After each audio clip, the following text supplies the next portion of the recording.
अभी भी मोदी जी हम विपक्ष के ऊपर ही टारगेट कर रहे हैं। अब बताइए 27 सालों में 17 साल से एनडीए का सरकार है, 7 साल स्वर्गीय अटल बिहारी वाजपेयी जी का सरकार रहा, 10 साल से मोदी जी का सरकार है। उनको अगर आरक्षण करना है तो करना चाहिए था। ये खाली बोलने की बात है। अभी उनको अपना हिसाब किताब देना चाहिए कि 10 साल में उन्होंने कहा, अभी मोदी जी बड़ा सीना तान करके 56 इंच का सीना लेकर घूम रहे हैं और कह रहे हैं कि हम मोदी का गारंटी है।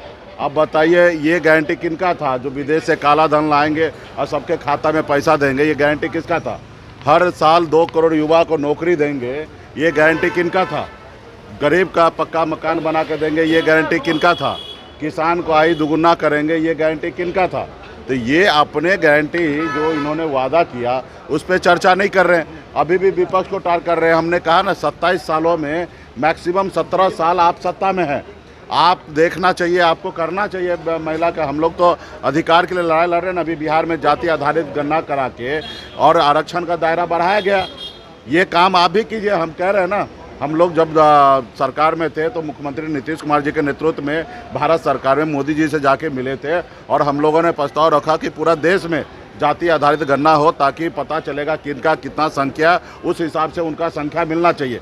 ये मोदी जी झूठ बोलने वाला काम कर रहे हैं और सबका साथ सबका विकास जो है ना, ये बकवास वाला बात है। मोदी जी अभी बताइए 17 को सीट बीजेपी निकाल रहे हैं। 17 सीट में से 7 सीट SC ST OBC को दिए हैं, जिसका 90% आबादी है, और जिनका 10% आबादी है उनको 10 को सीट दी है। तो ये कहीं ना कहीं कहाँ क्या दिखा रहा है? डबल स्टैंडर्ड दिखा रहा है। सबका साथ सबका विकास कहाँ दिख रहा है? तो इसलिए हम लोग लड़ाई लड़ रहे हैं कि देश में जाति आधारित गणना कीजिए और जिनका जितना हिस्सेदारी है उनको दीजिए, किसी का कोई हकमारी ना करे। तो ये सब तो हमारा अहम है, लेकिन ये लोग करना ही नहीं चाह रहे। पवन सिंह ये दिखाने के लिए किए हैं। दरअसल बात था कि उपेंद्र कुशवाहा जी को ठिकाना लगाना है, ठीक है। तो हम पहले भी कह चुके ना, उपेंद्र कुशवाहा जी, हमने कहा ना, उनको ऑफर किया गया था महागठबंधन से चुनाव लड़ लीजिए। अब पता चला कि बीजेपी का सीट है सामने, तो वो पीछे हट गया।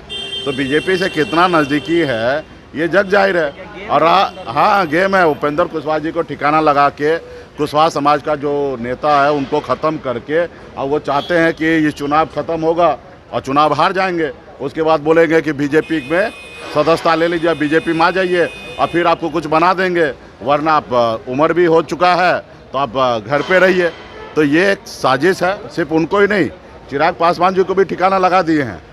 हाजीपुर से चिराग जी भी हार रहे हैं। अब मोदी जी कहे ना, हम चिराग को जिताने के लिए थोड़े आए हैं, हम स्वर्गीय पासवान जी के लिए आए हैं। चिराग को जिताने के लिए थोड़े आए हैं, ये तो जीत ही रहे हैं। मतलब आप समझ रहे हैं ना। तो वहाँ पे भी ठिकाना लगा दिया। और ये कुछ ऐसे नहीं चाहता है गरीब पिछड़ा OBC SC ST का बच्चा आगे बढ़े। हमारे साथ किया, हमने क्या किया? हमने क्या उसका ले लिया? हम राजनीति कर रहे, संघर्ष करके 4 विधायक बनाए। हम अपने अधिकार के लिए लड़ाई लड़ रहे थे कि निषाद को आरक्षण मिले। जब बंगाल में आरक्षण है, दिल्ली में आरक्षण है, बिहार में मिले, इसके लिए यूपी तक हम लड़ाई लड़ रहे, संघर्ष कर रहे। हमारा विधायक ले लिया, हमको सरकार से बाहर कर दिया, जो सरकार हमने बनाया था।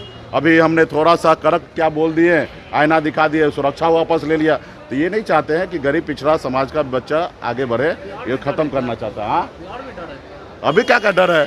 मल्लाह का बेटा किसी से डरा क्या? बिहारी डर देगा क्या? वो भी गुजराती से।